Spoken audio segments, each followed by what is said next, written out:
ৰাজ্য চৰকাৰৰ কৰ্মচাৰীসকলৰ বাবে পুনৰ ৫টাকৈ বৃহৎ সুখবৰ আহিছে, য'ত কৰ্মচাৰীসকলৰ দৰমহা বৃদ্ধি, গ্ৰেড পে বৃদ্ধি, গ্ৰেচুইটি, NPS, OPS, প্ৰধান শিক্ষকৰ নিযুক্তি, কেইবাটাও বিষয় সন্দৰ্ভত সুখবৰ আহিছে। শেহতীয়াভাৱে মুখ্যমন্ত্ৰী লগতে শিক্ষামন্ত্ৰী মহোদয়ৰ সৈতে কৰ্মচাৰী সংগঠনসমূহে কেইবাখনো বৈঠকৰ জৰিয়তে বহুকেইটা গুৰুত্বপূৰ্ণ বিষয় আলোচনা কৰিছে। কেইবাটাও সুখবৰ দিছে চৰকাৰ ফালৰ পৰা, সহমতত উপনীত হৈছে আৰু কেইবাটাও বিষয় সন্দৰ্ভত বিভাগীয় জাননীও ইতিমধ্যে প্ৰকাশ হৈছে। সবিশেষ আপোনালোকৰ বাবে লৈ আহিছোঁ। ন্যায়ালয়ৰ ফালৰ পৰাও এক গুৰুত্বপূৰ্ণ নিৰ্দেশনা আছে। ৰাজ্যৰ প্ৰতিটো বিভাগৰ অধীনতে কৰ্মৰত কৰ্মচাৰী, শিক্ষক লগতে অনাশিক্ষক কৰ্মচাৰী, অংগনবাড়ী, ৰন্ধনকৰ্মী সকলোৰে বাবে কেইবাটাও সুখবৰ আছে। সবিশেষ আপোনালোকক জনাব বিচাৰিছোঁ। ভিডিঅ'টো প্ৰথমৰ পৰা শেষলৈকে চাই থাকিব। জনাব বিচাৰিছোঁ আজি প্ৰথমটো গুৰুত্বপূৰ্ণ খবৰ। এইবাৰ ৰাজ্য চৰকাৰৰ সৈতে মধ্যাহ্ন ভোজনৰ কৰ্মী সন্থাৰ বৈঠক অনুষ্ঠিত হৈছে। জনতা ভৱনত শেহতীয়াভাৱে সদৌ অসম মধ্যাহ্ন ভোজন ৰান্ধনি আৰু সহায়িকা সন্থাৰ এটি সজাতি দলৰ সৈতে ৰাজ্য চৰকাৰৰ হৈ শিক্ষামন্ত্ৰী মহোদয় মিলিত হৈছে আৰু অক্ষয় পাত্ৰ ফাউণ্ডেশ্যনৰ সৈতে তেখেতসকলৰ কৰ্মনীতি সন্দৰ্ভত উত্থাপন কৰা বিষয়ত মত বিনিময় কৰা হৈছে আৰু প্ৰতিনিধিবৰ্গক জনায় যে মধ্যাহ্ন ভোজনৰ সৈতে জড়িত ৰাজ্যৰ সকলো কৰ্মচাৰীয়ে পূৰ্বৰ দৰে কৰ্মৰত হৈ থাকিব, অৰ্থাৎ তেওঁলোকৰ চাকৰি থাকিব। লগতে জনায় যে সকলো কৰ্মচাৰীয়ে দৰমহাৰ ক্ষেত্ৰত সুসংবাদ লাভ কৰিব আৰু জানিব পৰা গৈছে যে আগন্তুক 10 দিনৰ ভিতৰত মধ্যাহ্ন ভোজনৰ কৰ্মীসকলৰ দৰমহা বৃদ্ধি পাব, লগতে বৃদ্ধি পাব অংগনবাড়ী কৰ্মী সহায়িকাৰ। এইবাৰ জনাব বিচাৰিছোঁ কৰ্মচাৰীসকলৰ বাবে দ্বিতীয়টো সুখবৰ। এইবাৰ কৰ্মচাৰীসকলৰ গ্ৰেচুইটি সন্দৰ্ভত সুখবৰ আহিছে। শেহতীয়াভাৱে 18 জুন তাৰিখে ভাৰত চৰকাৰৰ কৰ্মচাৰী মন্ত্ৰালয়, PG আৰু পেঞ্চনাৰ কল্যাণ বিভাগৰ ফালৰ পৰা অফিচ মেমৰেণ্ডাম প্ৰকাশ কৰিছে আৰু ইয়াৰ বিষয় হৈছে ইউনিফাইড পেঞ্চন স্কিমৰ অধীনত ৰিটায়াৰমেণ্ট গ্ৰেচুইটি আৰু ডেথ গ্ৰেচুইটিৰ সুবিধা বৃদ্ধি কৰা।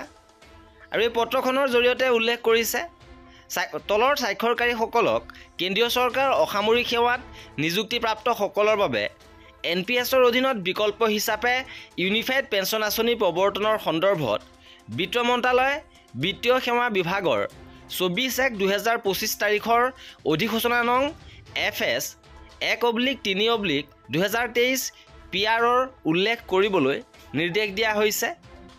1/4/2025 তাৰিখে ৰাষ্ট্ৰীয় পেঞ্চন ব্যৱস্থা NPSৰ অধীনত সামৰি লোৱা কেন্দ্ৰ চৰকাৰৰ কৰ্মচাৰীসকলক ইউনিফাইড পেঞ্চন আঁচনিৰ অধীনত অন্তৰ্ভুক্তিৰ বাবে এক বিকল্প প্ৰদান কৰা হৈছে।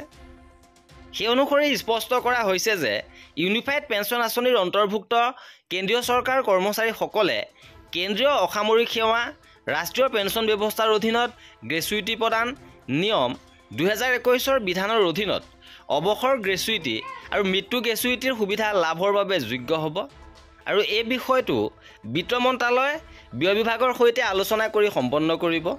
ইপিনে ৰাজ্য চৰকাৰৰ NPSৰ অধীনৰ কৰ্মচাৰীসকলৰ বাবে গুৰুত্বপূৰ্ণ খবৰ আহিছে।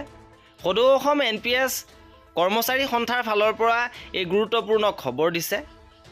অসমৰ মাননীয় মুখ্যমন্ত্ৰী মহোদয়ৰ আহ্বানত সদৌ অসম চৰকাৰী NPS কৰ্মচাৰী সন্থাৰ প্ৰতিনিধি দলে ইংৰাজী 19 জুন 25 তাৰিখে নিশা প্ৰায় 8:30 বজাত মহোদয়ৰ কাৰ্যালয়ত এক আলোচনাত মিলিত হয় আৰু আলোচনাৰ বিষয় আছিলে যে ৰাজ্যত OPS পুনৰ প্ৰতিষ্ঠা কৰা, OPS পুনৰ বলবৎ নোহোৱালৈকে UPS আঁচনিৰ ক্ষেত্ৰত OPSৰ দৰে সুবিধা প্ৰদান, যেনে কৰ্মচাৰীৰ পৰা কৰ্তন কৰা 10% ধন সুদসহ ঘূৰাই দিয়া, UPSত দৰমহা সংশোধনী আইনৰ দ্বাৰা মাহিলী পেঞ্চন সংশোধন কৰা, OPS NPSৰ দৰে গ্ৰেচুইটি DCRG প্ৰদান কৰা, CFPৰ সুবিধা প্ৰদান কৰা, স্বামী বা পত্নীৰ উপৰিও দিব্যাংগ সন্তান, বৃদ্ধ পিতৃ মাতৃ আৰু ল'ৰা ছোৱালীক পৰিয়াল পেঞ্চন প্ৰদান কৰা।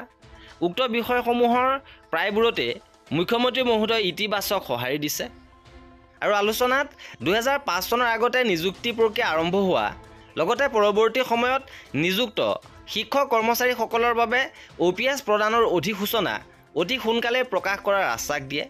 ইয়াৰ উপৰিও বৰ্তমান প্ৰদান কৰি থকা প্ৰভিজনেল DCRGত 10% ধন কৰ্তন প্ৰসংগ আলোচনা কৰা হয় আৰু এই ধন ঘূৰাই দিয়াৰ লগতে ফাইনেল DCRG প্ৰদানৰ দাবীক বিত্ত বিভাগৰ সৈতে শীঘ্ৰে আলোচনা কৰি সিদ্ধান্ত গ্ৰহণৰ প্ৰতিশ্ৰুতি প্ৰদান কৰে।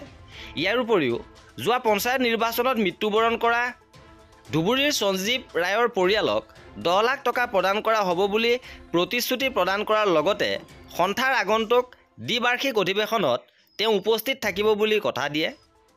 মাত্ৰ 6-8 মিনিটৰ চুটি আলোচনাত মাননীয় মুখ্যমন্ত্ৰী মহোদয়ে সুহৃদতাৰে আৰু যোগাত্মকভাৱে কৰ্মচাৰী সমাজৰ সমূহীয়া সমস্যা আৰু বিষয়সমূহ গ্ৰহণ কৰাৰ বাবে অসমৰ কৰ্মচাৰী সমাজ আৰু সন্থাৰ হৈ কৃতজ্ঞতা প্ৰকাশ কৰিছে।